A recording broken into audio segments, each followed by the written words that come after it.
I knew he would be.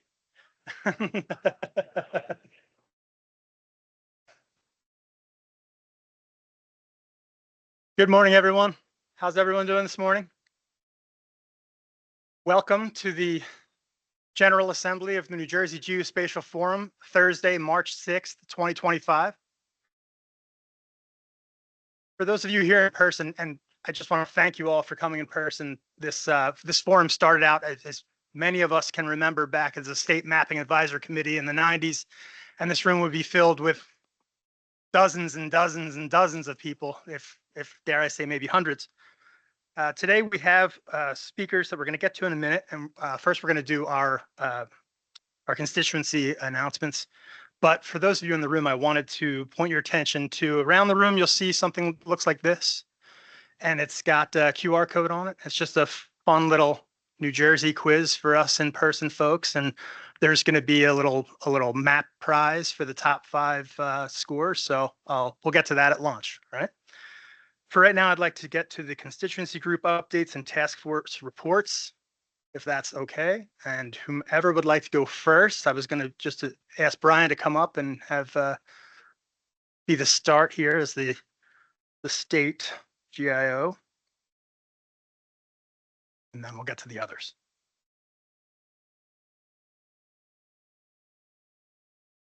Morning, everybody. So my name is Brian Embley. I'm the state GIO. A few announcements from my shop and just general announcements. So let's see. First thing is from the Office of GIS. Just wanted to give you a couple data updates here. So I'm going to toggle over. So every month we publish road and addresses, right? You're probably tired of hearing me saying it, but I'm going to say it every time. So we're updating roads and addresses for NextGen 911 all the time. Let's get rid of that. And every month we take a snapshot and we put it up on the engine website so you guys can use it, consume it as a service, or download it. Here we just did our snapshot. We try to do it at the beginning of every month. So this map shows where data updates have occurred in February. And this work is guided by the NextGen 911 deployment schedule, like what counties go in order. That's where we focus. So as you can see, Somerset actually went live with NextGen a few months ago, but we're still working with them, cleaning some things up. So there's some work there. Bergen and Hudson, we're actively working on. Sussex, we're actively working on. We've got real good progress with that data. I think Sussex will go to the next county to go live to NextGen 911 in New Jersey. And then we've got some activity in some of the southern counties who are way ahead of schedule, but that's not a bad thing. So just keep in mind, if you use that data, this map is available that shows you what's been updated in the last month since we published. So that's up on the Engine website, right? You can see it here, engine.nj.gov, enterprise data, addresses or roads. There's links here to that map, and then actual reports as well, if you want that. Let's see. We did parcel updates, right? So last time we got together, we were awaiting to release some parcels. So that data has been released, and that's geometry parcel updates with the 23 mod 4. And the updates this time was quite a lot. Bergen County, Camden, Gloucester, Mercer, Salem, and then a couple of towns, one town, Egg Harbor Township in Atlantic County, and a borough in Morris County. So that parcel data went out live through all our downloads and services ended January, with one caveat. We do have one feature service running an ArcGIS Online that has the parcels with all the mod 4 data. We're having some trouble updating that. So that has not been updated with the updates I just mentioned yet. It's a technical issue and we'll work through it. But just keep that in mind if you have any questions. I mean, the metadata is accurate on all those items. So if you're not sure, read the metadata. Okay, so a couple of things around remote sensing data. So 25 ortho photos, imagery capture. So a little update, was just talking to the DEP team, right? So they're the lead on that project, a number of other agencies supporting. So we're hoping that that capture will happen soon. John was just telling me we got about another 6 weeks of kind of spring weather where we hope to have a plane in the air to start capturing. We're dealing with all the contracting steps with USGS and the vendor NB5 right now, and that takes time. Right, so capture this spring, be available for the community to use in mid 26, we'll say. So a ways out there, but it is moving, it is happening. So let's talk about LiDAR and elevation. Remember, there's 2 LiDAR projects going on in New Jersey right now. So there's a capture that was already done up in, we call it the Northeast area. So the 6 counties around New York City, that's already been captured. And that we're waiting to get the first delivery of that to the state. So that'll go to DEP first. And they will do some thorough QA, QC on it. We're hoping that'll happen in the next few months, maybe by June. But when they get it, that's when we're hoping they'll get it. And then they got to QA, QC it. When it looks good, they give it to OIT to my office, and we publish it out for you guys to access it. So there's a bunch of steps there. When is that going to be available to you? Later this calendar year. There's a lot of unknowns there for exact timing, but that's moving. And then we do have a new capture going on for the 4 counties around Philly, right? Burlington, Camden, Gloucester, Salem. And John was just telling me that the plane did get up in the air last week. If you remember, we had some nice weather last week. So started capturing a little bit of LiDAR there. So that's moving. And that delivery, I don't know, that's at least 12 months out before we can even think about having a product to share with you guys. So a lot of remote sensing stuff going on. It's moving, it's moving. So thanks to the agencies that are contributing money to that. Thanks to DEP for leading that and doing.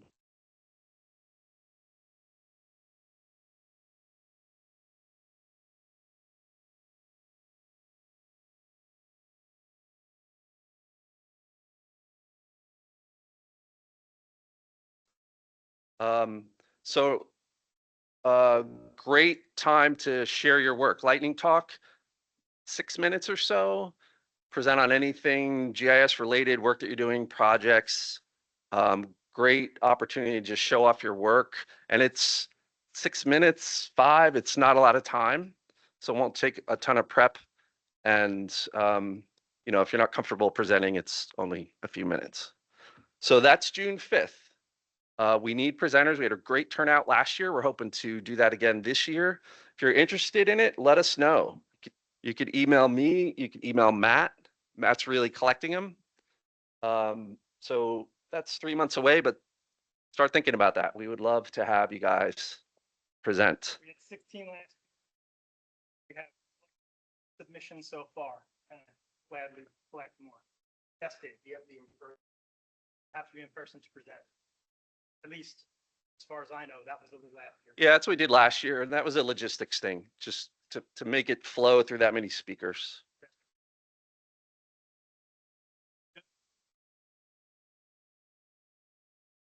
Right. So we'll remind you and bug you between now and then. But I just wanted to mention it. So one other thing about forum stuff, right? So as you probably know, the forum's managed by an executive committee, and the members on that committee are elected from you guys, right? When you sign in, right, we get your email, and then we kind of then you're on our list and eligible to vote. So every year there's empty seats that come up on the executive committee, and then we have those elections in the late fall. So I just want to give a heads up about the seats that are coming up at the end of this year, right? So the regional seat will be open. Mark's there for 2 terms, so thanks, Mark. I think the federal also, land surveyor also, and non-government or NGO spots. So if you're in those constituency groups and you are interested in that, we would love to have you work on the EC with us. I'm on the committee also. So if you're interested in that, you can talk to Matt about it. You can talk to me about it, or perhaps you have a colleague who you think would be a good fit. Spread the word with them, and it's not a lot of time, but it helps drive this group forward. So we need your help. So keep that in mind. And then last thing I wanted to announce is it is time for the mapping contest. So it's coming up April 9th, 37th annual. Can't believe it. Might be older than some folks in this room. I don't know. It's a long time. I think the registration is still open till the end of the month, and there's an online registration form here. Yep. So if you want to get a map or an app or something in the contest, you've got time to go ahead and register. Make sure you do it by the end of the month. If you want to attend, I don't think you have to register. You just show up. Contest is held at DEP's building here in Trenton. I'll be there, for example, just observing. So that is it from me. If anybody has any questions on any of that, I'll be happy to take it now while I put the slides back.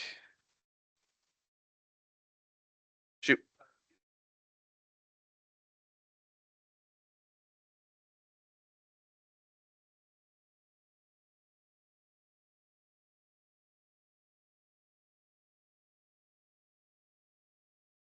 So quality level 1 LiDAR for 6 counties in, sorry, I can't talk and do teams at the same time. Give me 1 sec here. Share. And then let's go. I think I'm still sharing the wrong screen. Try it again.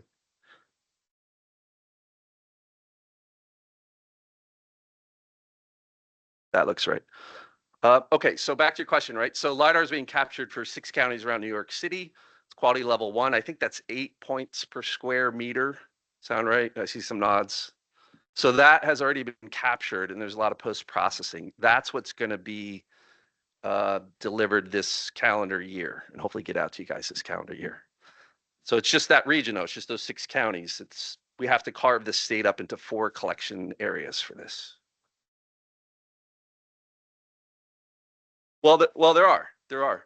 So let me clarify that. So there's the 6 counties we just talked about for LiDAR elevation. There's 4 counties also being collected around Philly LiDAR elevation data, right? So there's 2. The third is the 2025 orthophotography collection. Those are the 3 collections. So the imagery, the bird's not in the area, needs to be soon. Oh, and one thing I forgot is that's going to be 6-inch pixel this time. We've never been able to afford that in the past. Prices come down. So, hey, that's going to be nice for us. Whole state in the public domain. We'll publish it out through our shop. You can download it just like you can all the other state-owned imagery.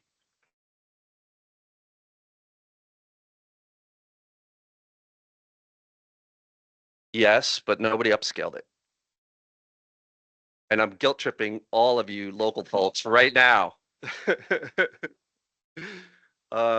Okay, so yeah, there's 3 remote sensing projects happening at the moment. Any other questions on that? Oh man, I'm not gonna get this right. It's the 6 around New York City.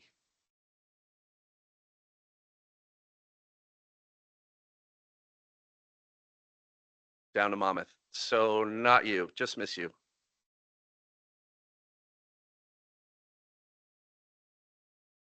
Yes, yep. And then the long-term plan, right, is that we'll do the rest of New Jersey at QL1. The northwest part and then the southern Jersey part in the next several years. So the whole state would be QL1. Okay. Any other questions? Okay, I think I'm done. Thanks, Matt. Thank you, Brian, for that very informative and very detailed update. I appreciate it. Next up, we have our regional authority and vice executive chair, Mark Gotti, is going to give us the update on regional authority MPO. I think it's just regional authority, right? Okay.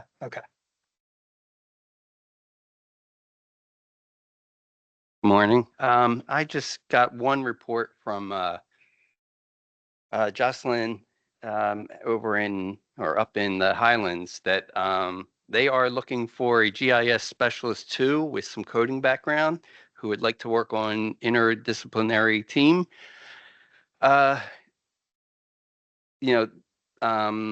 It's posted to their website. You can email her if you need to, but it's also on the NJGF website as well under job listings.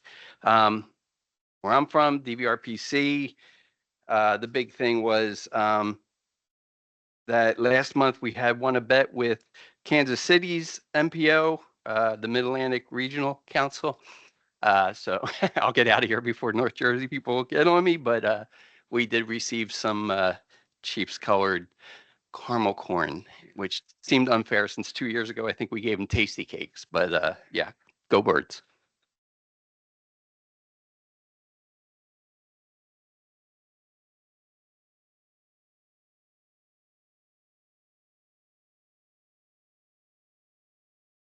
Yes. Okay, so the next up we have Stephen. Stephen Collar from the Federal Constituency Group. He's gonna give us an update. You got like a little show, right? Okay.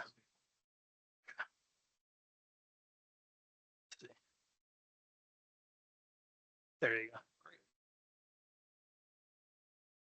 So good morning. I'm Stephen Kohler. I'm with the U.S. Geological Survey. I'm out of the Water Science Center.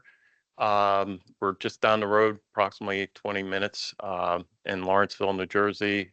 Water Science Center focusing on groundwater studies, surface water studies, water quality studies. But today I'm filling in for Eliza Gross, and this is, you'll see a couple slides that Eliza put together. Eliza, as you can see, is the national map liaison for 4 states, including New Jersey. Also, she's with USGS out of the Central Pennsylvania office.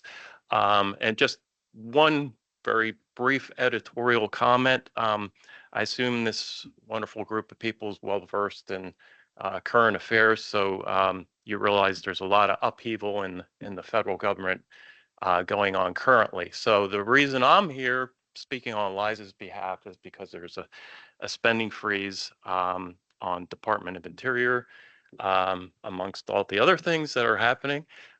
So as such, Eliza couldn't travel. So we're local, so I'm able to be here. So there was a lot of interest leading up to the actual slides of what area. Sure. Okay. Oh, excellent, excellent. It's kind of hard to be looking in 3 directions at the same time. So anyway, people were expressing some interest in where the LiDAR collections were. So this is the northeast area that has been mentioned. It's about 1,400 square miles. Again, it's quality level 1 LiDAR, about 8 points per square meter. It's been collected, delivered, and as you can see, the big takeaway from this slide is the bottom here, where they're expecting roughly the data delivery to be spring, summer timeframe.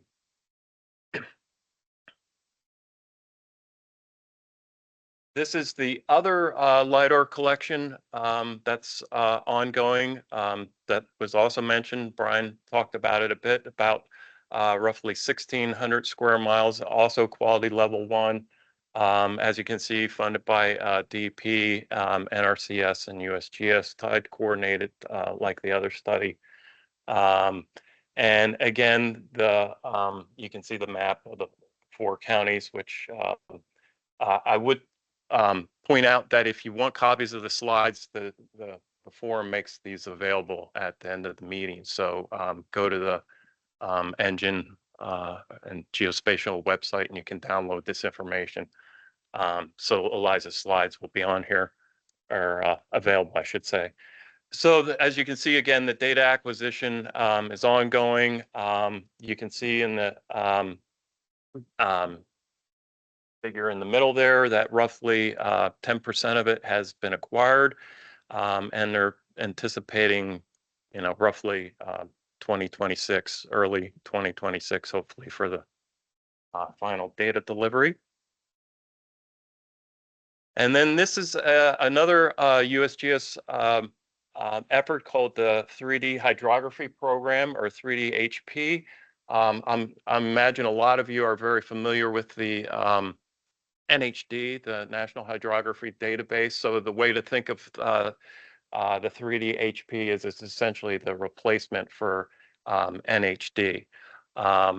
And it's, I mean, Craig, I'm sure, could talk quite a bit about the NHD program because he's been involved with it deep. He's been very instrumental in the New Jersey aspect of NHD over a lot of years. And it's been an evolving program, and resolutions have increased over time and so forth. But the concept, I guess, is it's important to remember that it's also a national program. So it's this effort to integrate every state, CONUS, as well as Hawaii and other territories, so forth.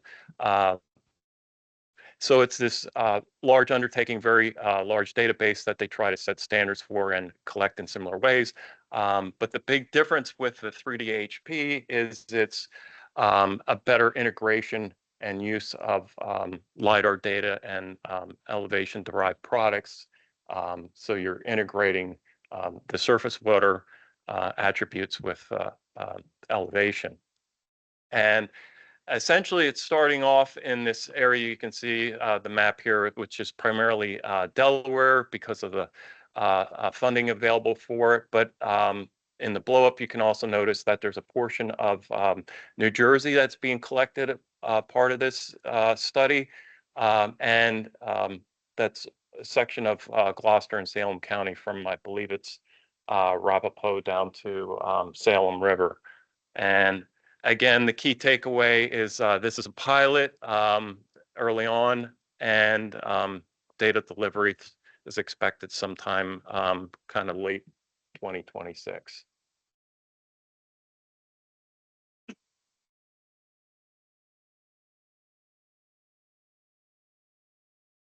I suspect yes. Yeah.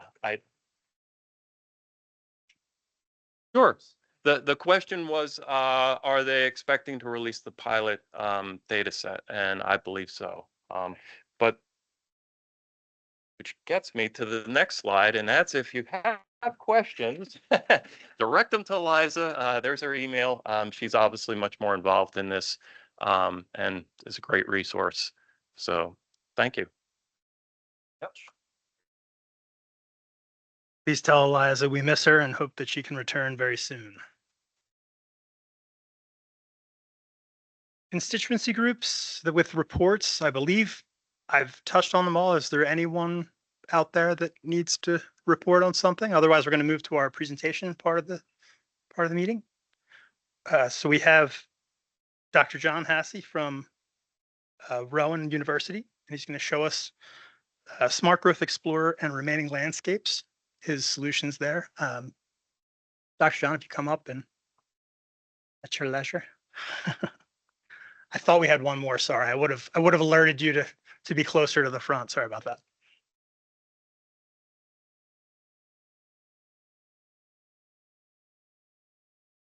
Okay, if I do I have the ability to have a external web page to show or demo? Okay, so I'll need help when we get to that point. Okay, all right, perfect. All right, great. Good morning. It's nice to be back here. I think I presented here maybe 10 years ago, 8 or 10 years ago, something like that. And it's good to be back. It's great to have the Geospatial Research Lab at Rowan still be engaged in interesting projects for a state that is really interesting and always has really dynamic processes happening on all levels of environmental protection and planning. We're one of the only states that has a statewide plan. We were the only one, and then Oregon, and now there's a few others. And ours is unique. It's, I think, a state plan that only a mother could love, right? It has lots of great ideas in it and no teeth to make it happen. And so it's been challenging. It was supposed to be updated every few years. The last update was 2001.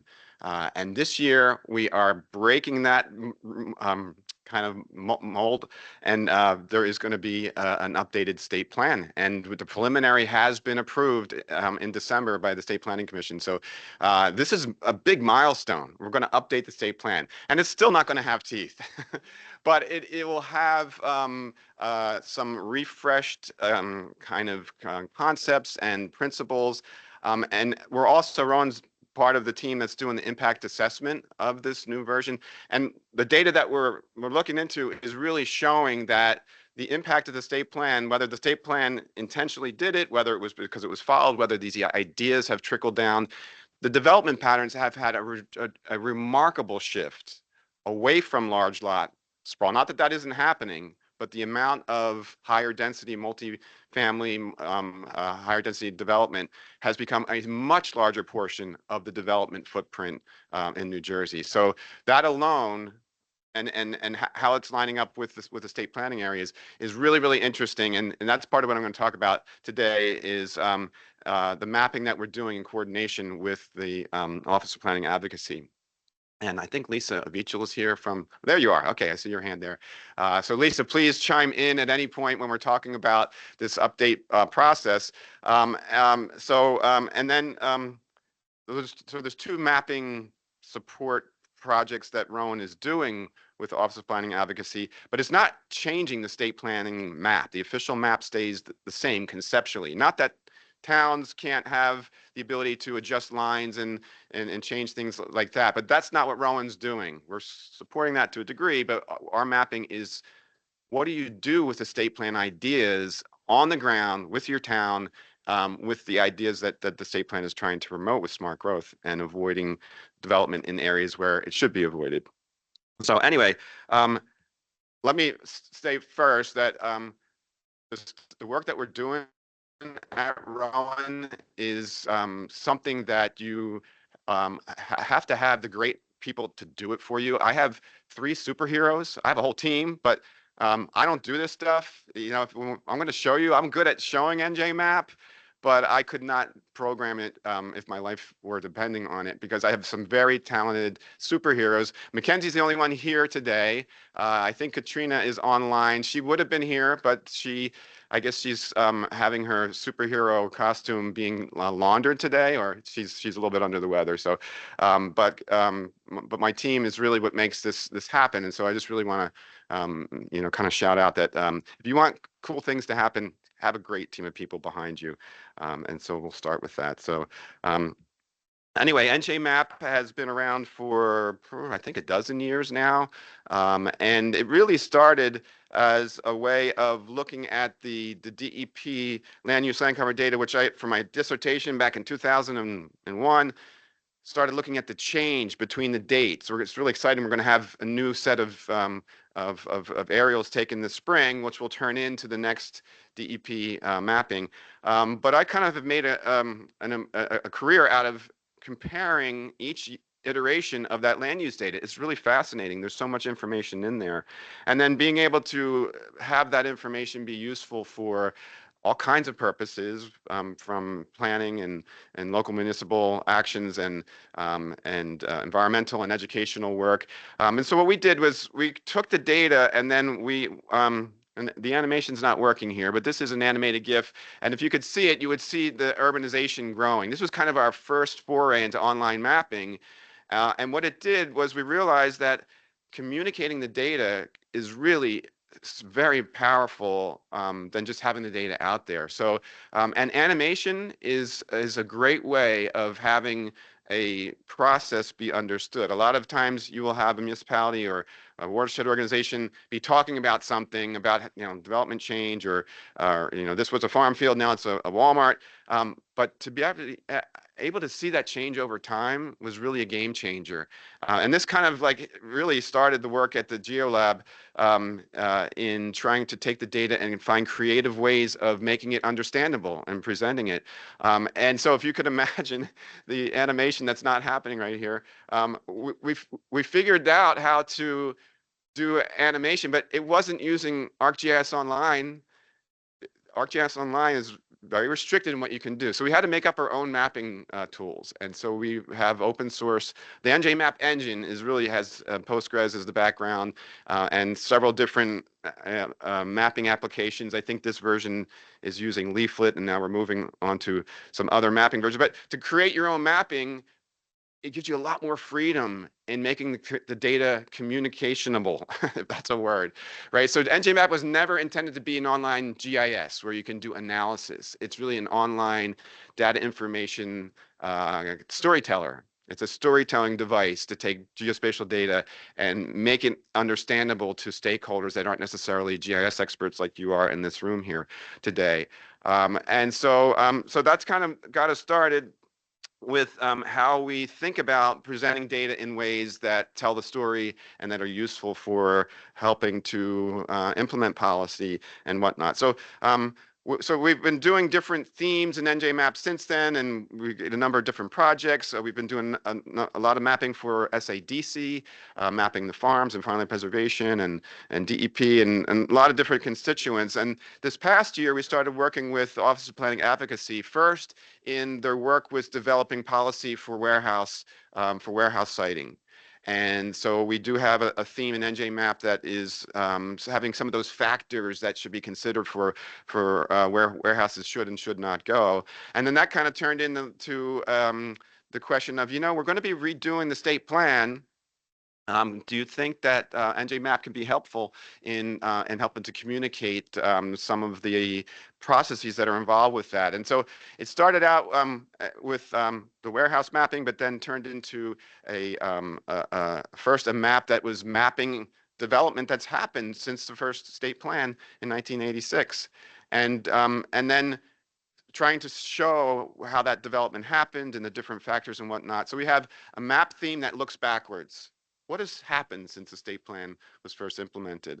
And that we're calling the state plan update viewer. And then realizing like, well, okay, so now we have the state plan, the ideas are being updated and refreshed. How can there be mapping that supports taking those ideas and helping on the ground useful information that allows the principles of the state plan to be implemented? And so we developed the second map theme called the Smart Growth Explorer that has kind of a model of where different factors overlay that are suggesting where development and redevelopment, most importantly, would be most appropriate. And then layers that show where sensitive areas, environmentally sensitive areas are that should be avoided and maybe be targets for conservation. And the conservation community, which we've been working with at NJMap for a long time with the blueprint, conservation blueprint, and the development side of things, they haven't been talking to each other. And so this is a great opportunity that we're finding to bring together conservation processes and the development and redevelopment processes to come together within mapping. And so that's kind of the vision here. So this is what it looks like here. We have the map on the left is the update viewer. This is showing all the development that has happened since 1986. And if the live demo works, I'll show you that in a second, and how it relates to the state planning areas and all the other things.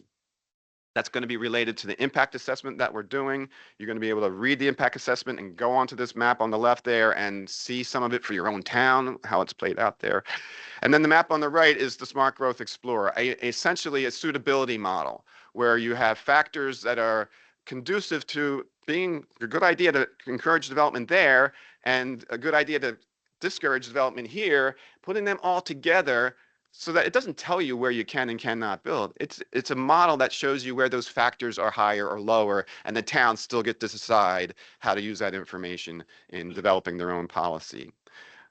So let me see if this actually works. Okay, so I guess I'll try to click on the viewer, or how do I get to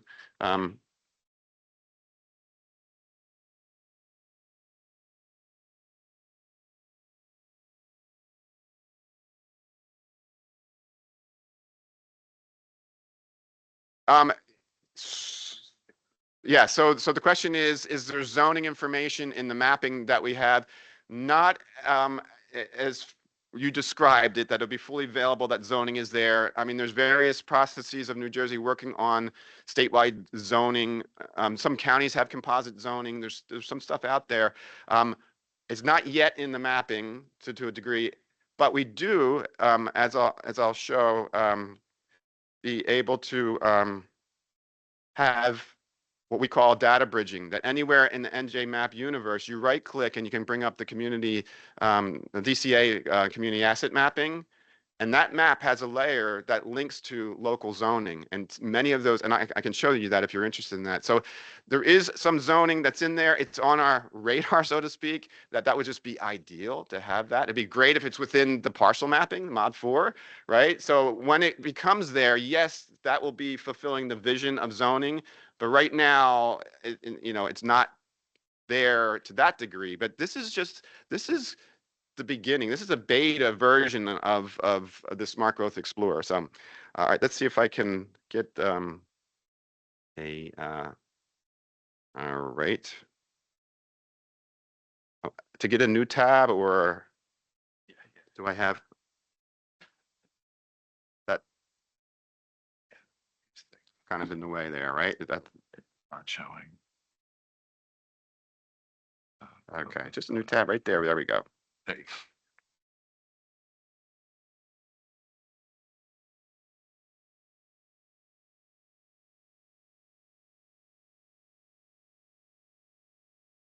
go. Okay, let's see what kind of internet speed we have here. So state plan update viewer, this is the first one. Just going to show that this is open source, of course. There's no login or anything like that. We really want to make this data available. And because we're on Zoom or Teams or something, there is going to be a lag time, but it is really pretty fast. So what we have here is very kind of noisy, but I'll just quickly explain. The flashing blobs are the development that has happened over 35 years, right? So the development that's happened under the first version of the state plan are the yellow blobs, 1986, 2002. And then the orange blobs are the ones that have happened since then. And so, I'm going to turn off the state plan just so that we can get an appreciation here. This is the state planning areas of how much development has happened. 377,000 acres. Now I always zoom into my neck of the woods down in South Jersey because I'm familiar with that, but it is a tremendous amount of land conversion from an undeveloped to a development state. 307, it's a third of a million acres. And so we're seeing here the center boundaries from the state plan, and we have the state planning areas, and then we have lots of other layers that you can turn on, and you can reference overlays with things like building footprints and Seward areas and pinelands and highlands and lots of different things where we could say, well, where did those development blobs happen, and how can we make sense out of them? And as I said, that the assessment analysis that we're doing for the update, it will be linking to this map, and you'll be able to see some of the things that we're talking about and trying to understand these development patterns. Okay, so that's the map that looks backwards, and those blobs are the official word for the blobs. We also can say, what are the things that were converted? This is part of that impact assessment, right? So again, I'm turning off the state planning areas just for and turn on the land resource impacts. There's those same flashing blobs, but now it's showing them as yellow, green, or blue. What was lost? How many acres of farmland would be the yellow that's lost? The green is how many acres of forest, and blue is how many acres of wetlands. Yes, we have wetlands regulation, but it doesn't mean you can't have wetlands be impacted. So again, it's 377,000 acres of lost land resources. So this is how we're taking the data and trying to make a story of how do we use this to look at what we've done and to then help us to change our kind of policies if that's possible. Now, the Smart Growth Explorer is is the map that's looking forward. And let's start with this. This is the very first layer that comes on is the combined model. And in some ways, the combined model is the least meaningful. You take all the pro-development and subtract all the environmentally sensitive areas. But it's kind of like mixing colors in a paint. You mix them all together and it turns brown, right? In some ways, this is interesting, but maybe not so helpful. Let me explain what I mean. The model is actually two submodels. Is the pro-development model, which is showing the areas that are blue would be the most factors that are overlaying that say development and redevelopment should happen here. And then there's the environmental submodel, which is showing where you have accumulation of environmentally sensitive lands, and so that would be the darker the blue, the more environmental factors are there, right? And then the first map that we show is the first map minus this map. But what's more interesting is how these layers were actually built, and so it's a model that was. It's a model that's still in progress and you can give input to, and we expect it to change over time. It's not part of the official state plan because we know this is a kind of a living document. But the way that it works is, for example, the state planning areas, we turn on state planning, they have certain points associated with them for the pro-development, redevelopment model. So metro is 10 points, suburban 5 points, fringe 4, rural 3. That's how many points each of those regions receive as the first layer. Now we do have, I think, a handout that shows the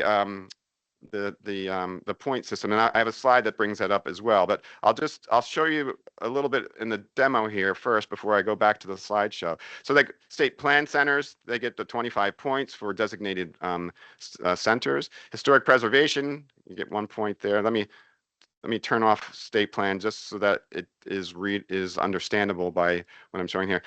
Near recreational lands, proximity to transit, proximity to public facilities. We gathered things like schools and municipal buildings and police stations and so forth, and create a density model. Like if you're near these things, doesn't that make sense for development or redevelopment? So that's and it has variable points depending on how many things you're nearby. Okay, so it kind of gives you an idea. Walkability score from DCA. How walkable are the census tracts, or I guess these are census blocks.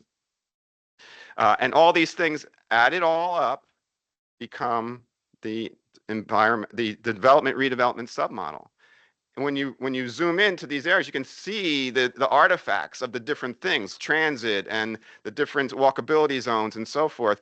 And it creates this sense of these factors are higher where it's blue. Now, a lot of these factors are going to be where you need redevelopment because they're already developed. But even in any municipality, you're able to see, relatively speaking, we go to a rural municipality, we still have areas that are more appropriate for development and let me put on the boundary layers here so you can see municipal boundaries, right? So see, any particular town is going to have variations of where there are hotter spots, even though you don't have dark blue there. Union Township in what county is that? Hunterdon County. And so it's useful information, relatively speaking, to how to be thinking about your particular town. And I can open to questions in a second, but let me get through the overall kind of vision here, and I'll in the same area I'm going to go now and do a few of the environmental layers that give points. So here we are, environmental. We really begin with the flooding areas, right? So we got the FEMA firm maps there, but then the new FEMA plus 3 feet. Adding that, so that's another 10 points. And then the Cafe Coastal is another one. Sea level rise, we're not near the sea, so we're not seeing that. Wetlands and buffers, up to 15 points. 15 points. Water bodies with buffers, another potential 10 points. Streams and C1 streams, threatened endangered species, natural priority heritage sites, vernal pools, all the stuff that you're all familiar with, right? Add them all up, give them some points so that we can see where they overlap. Maybe those are areas that we should realize they have multiple things there. Think about conservation there, and certainly think about any proposed development there as being more paying attention to for environmental purposes. So you add all those up, and in fact, we can then mask out the urban areas so that you can see, all right, those areas are already developed, so what's left? Open space already preserved, right? So now the green that's left over this is like a map showing you conservation organizations, and let me make the opacity for urban and developed all the way up, because now I don't want to know the values for places that are already developed or already preserved. So now this is showing the donut holes where there are lands that are not developed, not preserved, that could be the darkest green ones might be the targets for conservation. We can put the same masks on for the urban model as well. Things that are already open space, they're off the table for affordable housing. They're already open space, so let's mask them out, for example. Okay, I'm throwing a lot at you. I'm hoping this is making sense. Let me go back to the slideshow. Maybe you can help me get back to the PowerPoint. There we go. And I may go back to the demo again, but perfect. Okay, excellent. So we just took a look at the update viewer, which is really looking back at what happened, and the smart growth explorer, which is take all this data that we have and help us to create mapping that informs decisions but doesn't tell you what to do. It's not the state plan. It's an auxiliary thing that helps the state plan become implemented. I already did show the land resource impacts. That's in there too. What was lost? Important for us to think about what will be lost in the future as more lands are developed. And this is just showing some of the point systems. I think, Mackenzie, did you hand out, or Lisa, did you hand it? They're already out there, right? So you can see, you can just kind of drill down. Lots of questions. We take feedback. Why is it this point? Why don't you have that layer? We're still in process there. Sorry to interrupt, John. We're sharing the wrong screen. Okay. I did this twice in rehearsal this morning. I thought, so I is don't my time know. up? Am I No. getting hooked? Yeah. Nope, sorry. Let me get over to Teams and fix this if I can. Another hour. I want to see how many people fall asleep or begin to snore.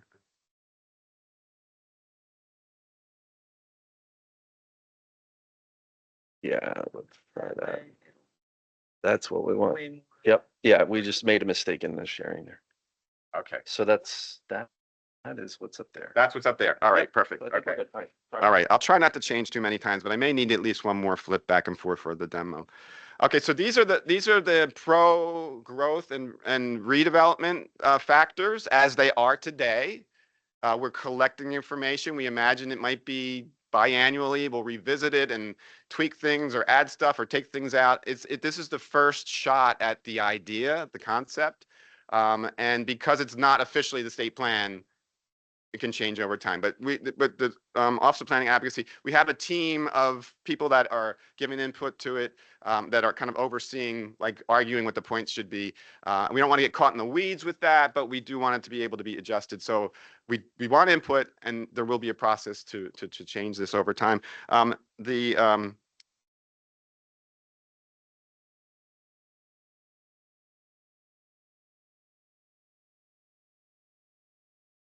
The question is, if we drill down to the parcel, does it give you the value of that particular parcel? No,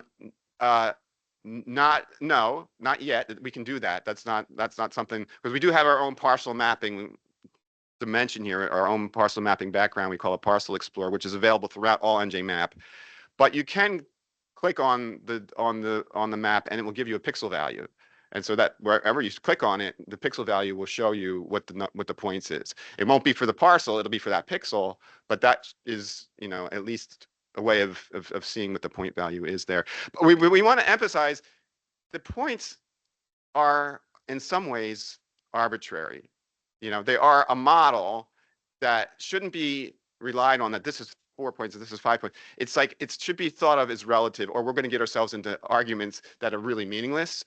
And the fact that we have environment being subtracted by pro-development, again, that's almost meaningless, except in the human brain where we can put it together and have these things help us to make better decisions. The points are just a way of doing it and making it be higher and lower in accumulation, but the points themselves, need to keep that in mind.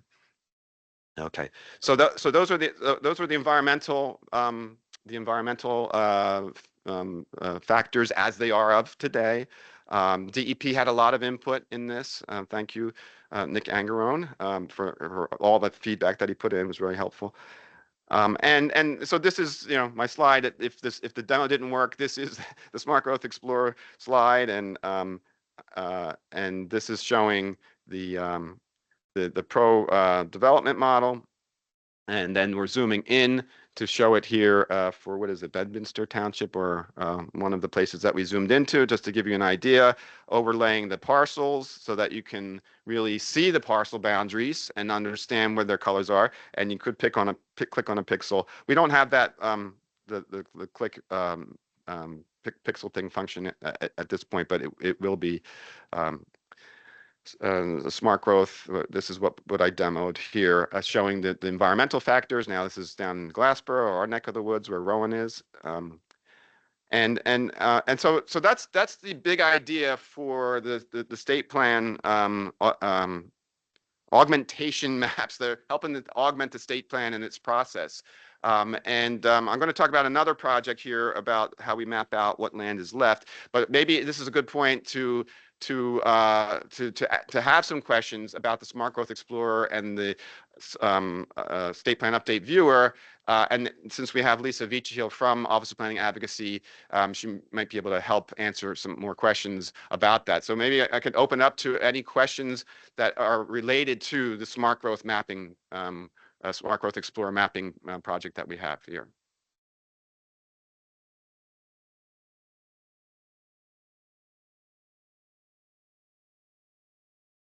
Hello. So fancy Mike. So John, great project. You said it's been running for a while, and you're trying to inform municipalities. I wonder if you have any insight or feedback of our municipalities taking advantage of the tools and the info that you're making available so they can make those local land use decisions.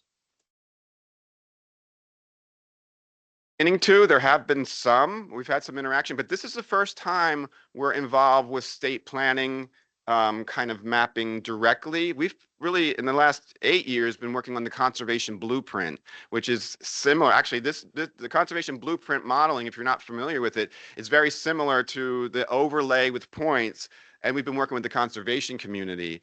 The leadership of that team is Rowan, Nature Conservancy, and New Jersey Conservation Foundation. But then there's like 24 different organizations that are part of that conservation blueprint. That has been very much impacting the conservation community. So the NJMAP project has probably had the most impact on the conservation world.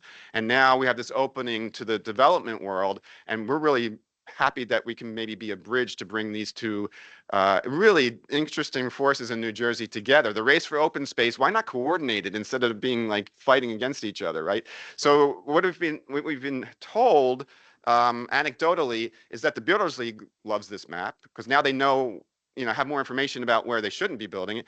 Fair Share loves this map because it helps them to see where there's developable areas that make sense. And the conservation community does. So it's beginning to get out there, and we're hoping that it does impact local decision making.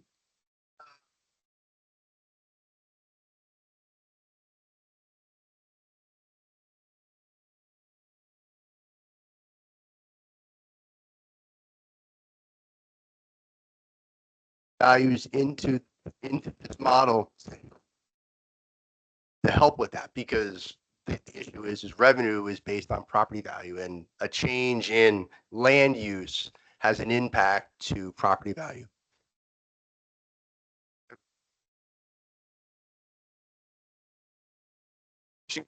Here, that's probably a little bit more real time than our NJMAP capabilities can have. But what we do have is something that we call data bridging, and that is we make it so that wherever you are in the NJ universe, you can right click on that spot and it will bring up possibilities for external maps to link to. I mean, I can try that if we want to maybe try to get to another. As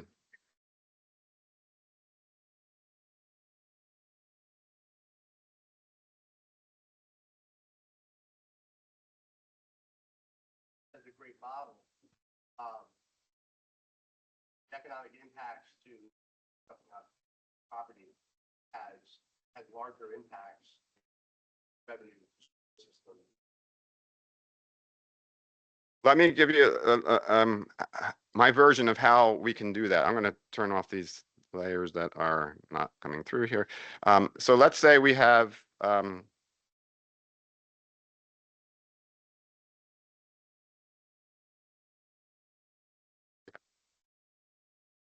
and we're interested in property value.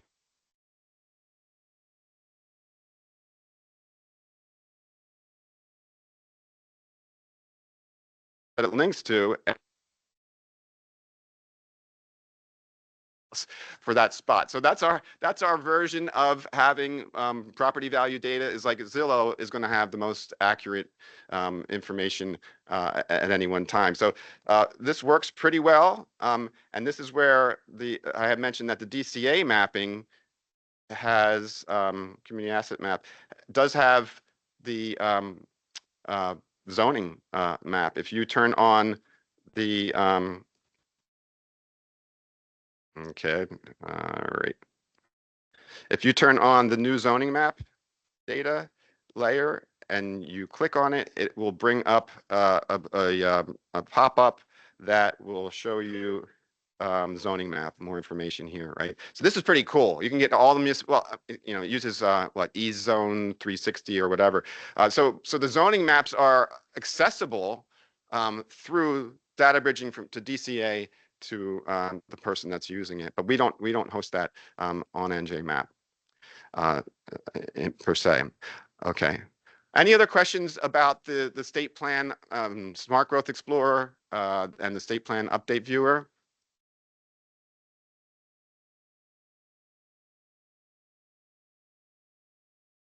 Just a technical question. The layers.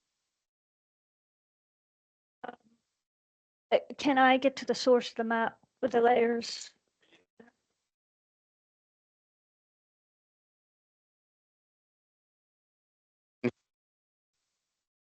Well, that's the data that we have, but for the source layers themselves, you see there's always like a more here, and then click through to the metadata. We try to make that, we're still polishing it up, but every layer that we have there, we really are trying to make it be very easy to get that source layer so that you could go find it and get it yourself.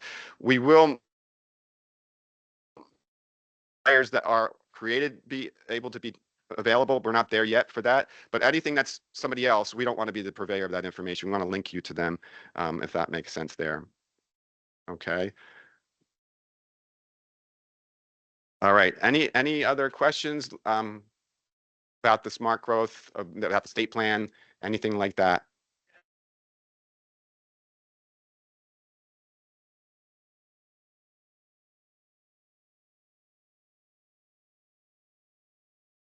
Here and a lot of resultant data and solutions that are there. Are you able to drive those solutions and that data to, let's say, use a solution to make up a map book of a given area? Is there any way to export PDFs or map compositions that you make from within your application out to another format? Yeah, we have the printer map here. It's very basic. This is meant to be kind of live usage in meetings and whatnot. You're going to get a screen snapshot that we can export as a PDF. And that's the sophistication of our printing technology at this point. That's all you need. Yeah. Because really, when you're with some people and then you want to share what you guys just did with someone else, that's perfect. So there's another way that we do it, not just taking a snapshot, but let's say you're zoomed into an area and you want to remember where you were, or you want to share it with somebody you can click on this button here and say copy the link, and you can do anything you want with that link, and it will bring you back to that exact spot with the same layers turned on, same zoom and everything. So that's share the map from that spot has been very helpful. It's really basic, but it's amazing how much you can do. You know, if you were on a Zoom, you put it in the chat, everybody else is on that same spot, and you know, it's you know, we really try to take simplicity and make a lot of really functional things out of simple technology, and so that's how we would recommend. The graphics themselves, you guys are GIS experts, you can make beautiful maps. It would just be screen snapshot quality for the graphic outputs there. Okay. Another question.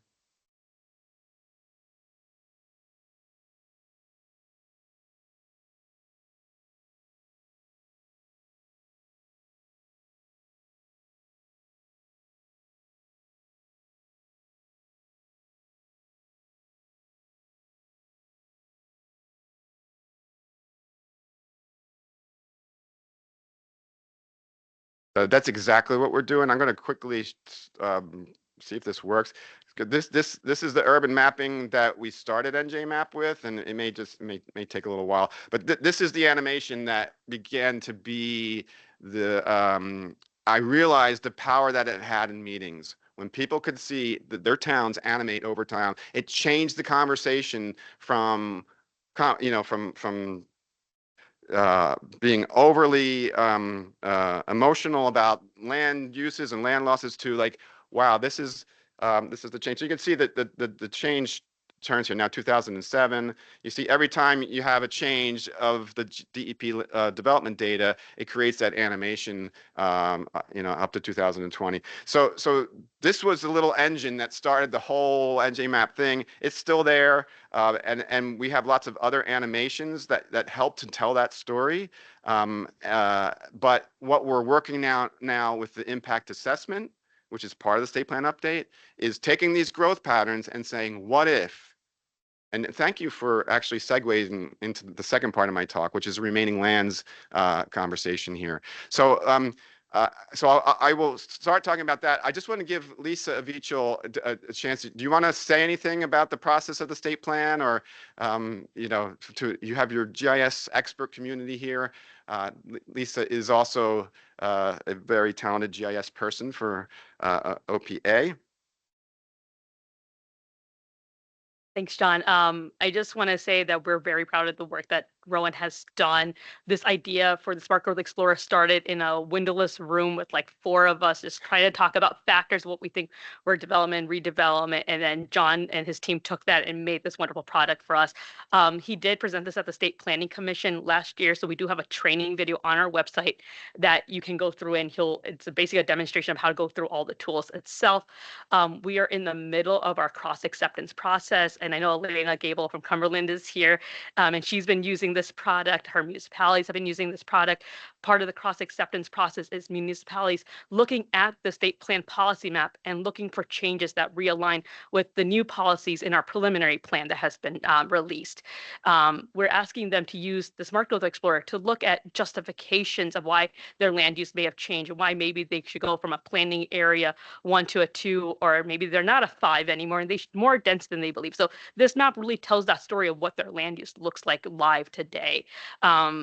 We know there's going to be updates to the map. We know DEP released new landscapes recently, and we know that we're going to have to make those changes soon to the Smart Growth Explorer. And as John stated, we will work maybe on a quarterly or yearly basis to get those updates going. But yeah, we're just so proud of this product, and we're very happy to work with Rowan. Thank you.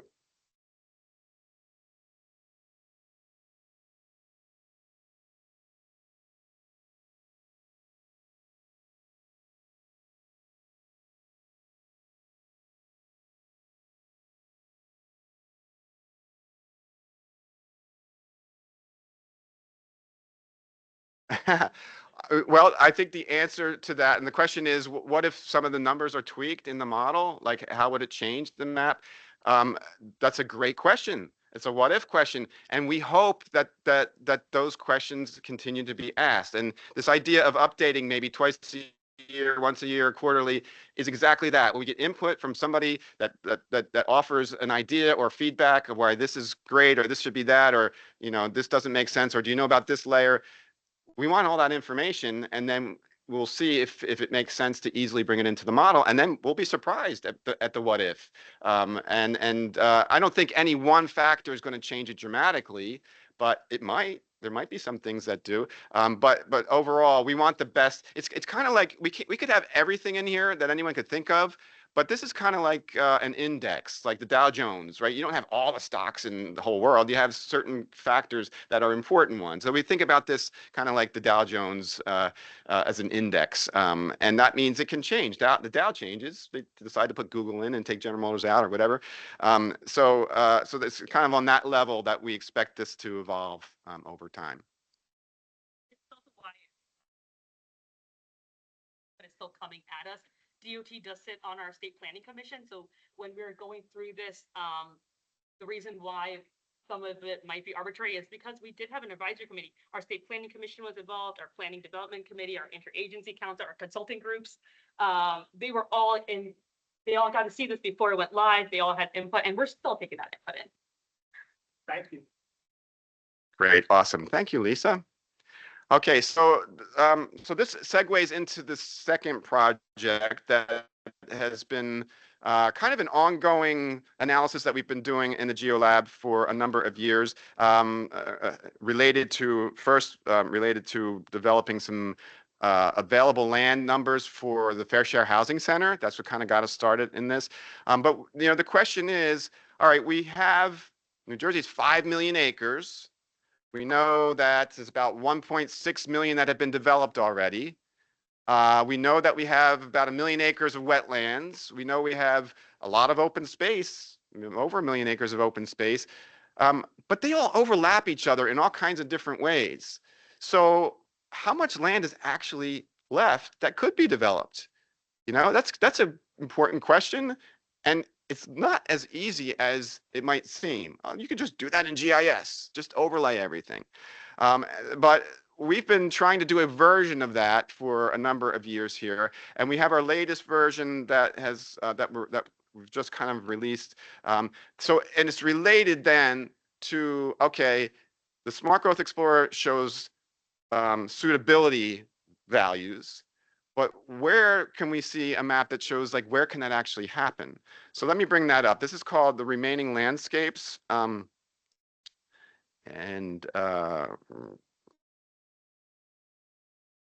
lands, okay. We usually call it the big purple blob map. And it used to be just the purple area. Where's the undeveloped, unconstrained land that's not developed, but it doesn't have wetlands or steep slopes or any of that. And it was just those purple blobs. But then we realized that doesn't really capture everything. So we created a model that not only shows undeveloped, unconstrained or potentially constrained lands, but also how about undeveloped, but it does have constraints. It is a wetlands, it is a flood area. Or what about all the open space that's already off the table? We don't want to be focusing on areas that are already preserved, so let's mask them out. And so this is a map which gets us there. It's broken down into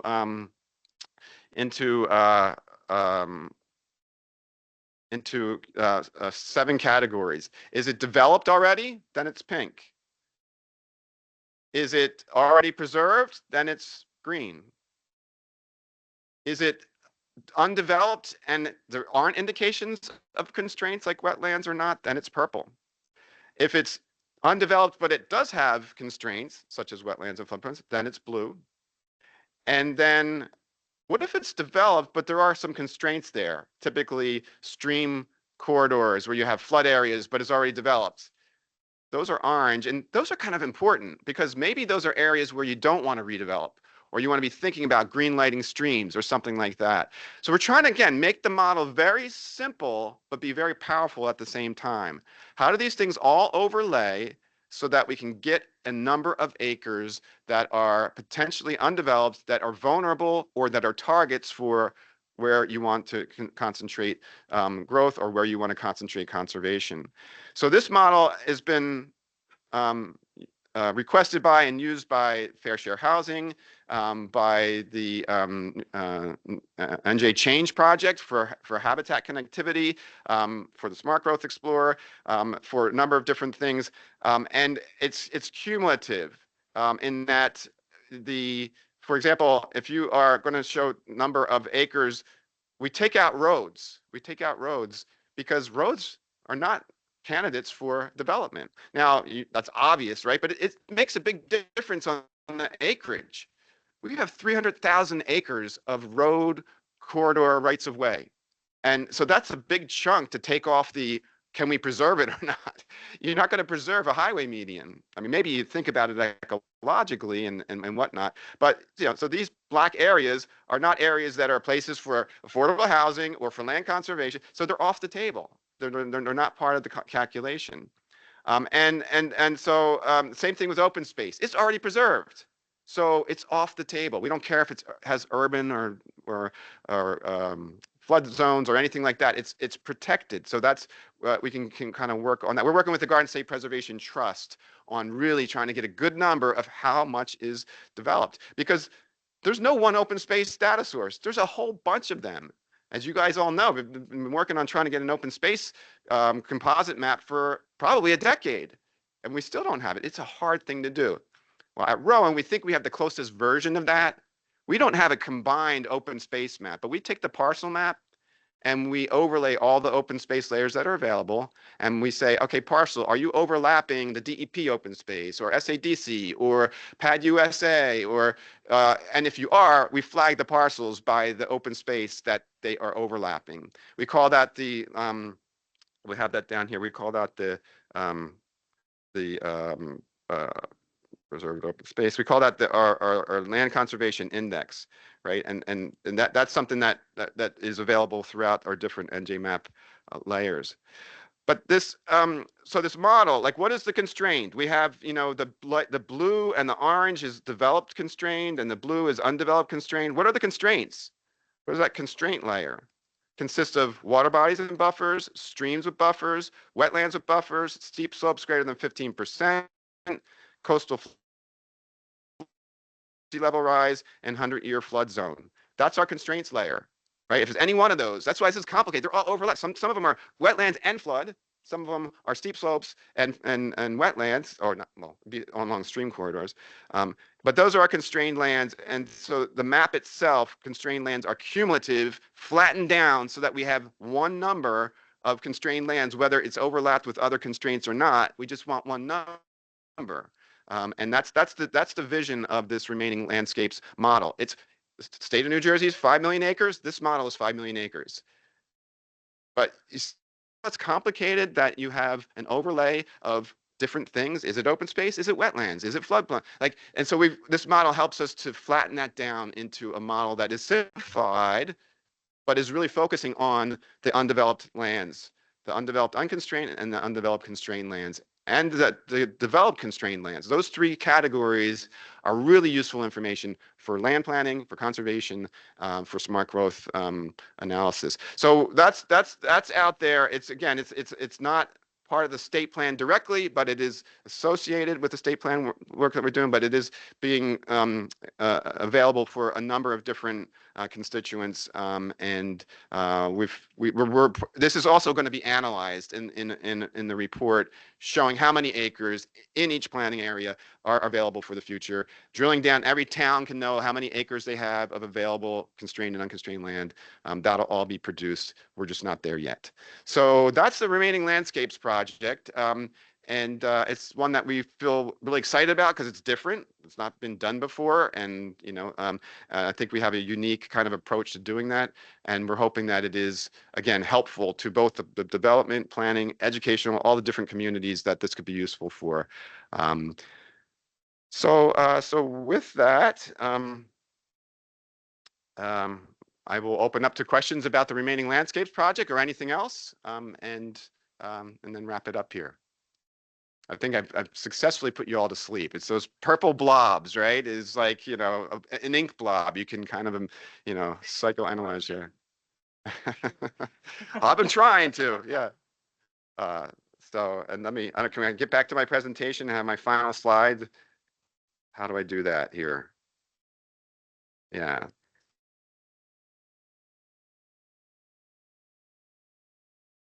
Yeah, just want to, was that one? Yep.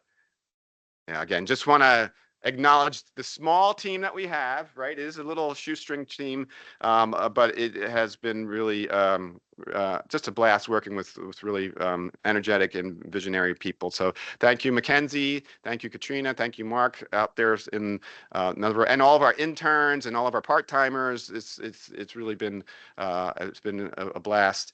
And thank you, Lisa, and the State Planning Office for engaging Rowan for this project, and we're really hopeful that this can make an impact on the future of New Jersey. And I'll just a tiny little bit of political commentary here. Like, we are in very strange times, and I don't want to get into too much that, but I don't want to shy away from that either. I think the work that we're doing with planning, with conservation, with protecting New Jersey's environment, with mapping, like, to have a vision of what we're doing somewhere down the line, we're going to correct ourselves nationally. Hopefully it's soon, maybe it's decades, who knows? But this work that we do, I really think is how we are able to have a positive impact on the future. And I mean that for everyone in this room. Like, this is really important work that we do now. And it's the way that I stay sane, is knowing that we're working on things that are thinking about future generations down the line, and how we can make great communities, great landscapes, preserve open space, and protect our environment. So with that, I'll say thank you very much. Now, maybe I'll be back in 10 more years. Like to- If there's nobody who has, the shy question in the back, anybody? Last chance. Dr. Fallon. Thanks. All right, thank you. Appreciate it. Well, that was very neat. I can't wait to look into that a little bit more. Can we move this thing around? Move it over there? Yeah. Okay. Are there any other constituencies that would like to talk? Craig, do you have anything for us? I know you're usually good for an update on something. DP, water. You wanna? No? Okay. All right. Just making sure. Just making sure. Okay.